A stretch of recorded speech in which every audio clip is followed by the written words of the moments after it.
Hi, I'm Brian from DNA Paints. Many people ask how mutant crystal effects is achieved. Today, I'm going to show you exactly how. First, we prepare our primer by rubbing this down with 600 wet and dry for our base colour.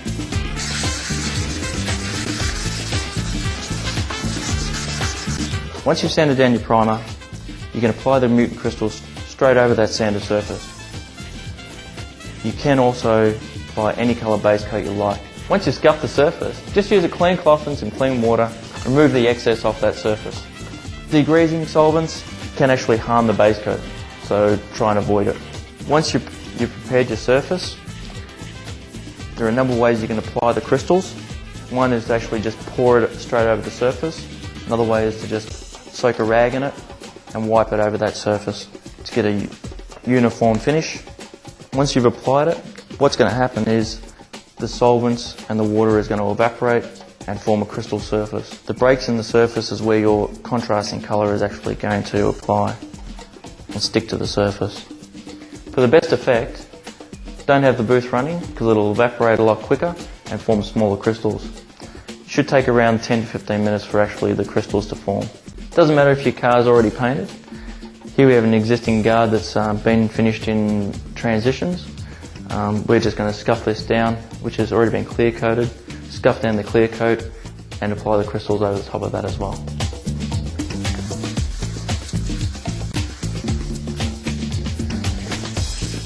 We're just going to mask this off to do the top half of the guard, soak a rag and apply it straight to the surface. Once we've applied the crystal and it's formed on the surface, the next step is to apply a contrasting colour. The contrasting colour is a base coat. Once again, it's your choice what colour you like. You want to do something that's striking and different from your original colour.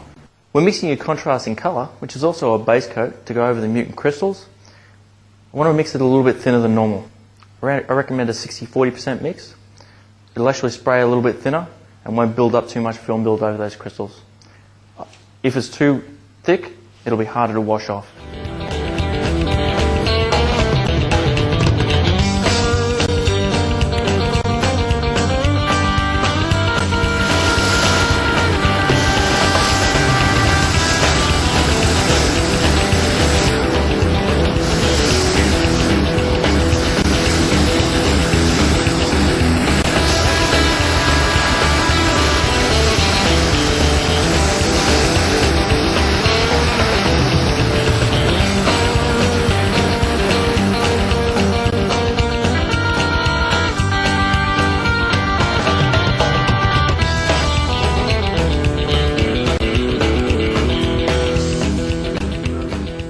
When you're washing off the crystals, don't use too much pressure, let the rag do the work and the water.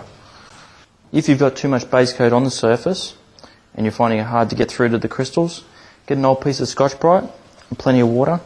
Don't rub it too hard, but the base coat will actually sand away with that Scotch-Brite, revealing all the crystals.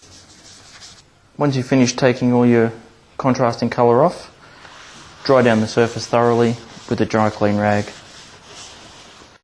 You want to try and get all your crystals off the surface. Use plenty of clean water, but a piece of Scotch-Brite pad just opens up those crystals so that water can dissolve those crystals off the surface, exposing all that base coat next to it. The next step is to protect it with DNA Diamond Clear. When mixing Diamond Clear, mix it according to the specifications on the can and on the tech data sheet. It is 2:1 at a ratio of up to 25% reducer. We always recommend, whenever spraying automotive products, always do it in a spray booth.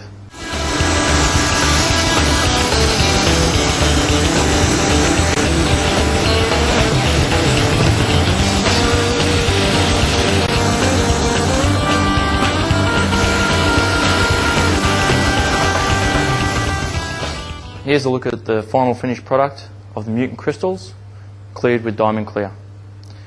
3 different bases we've used. First one here we've got is the transitions. This one's applied over a silver base coat and this one's applied just straight over the DNA primer.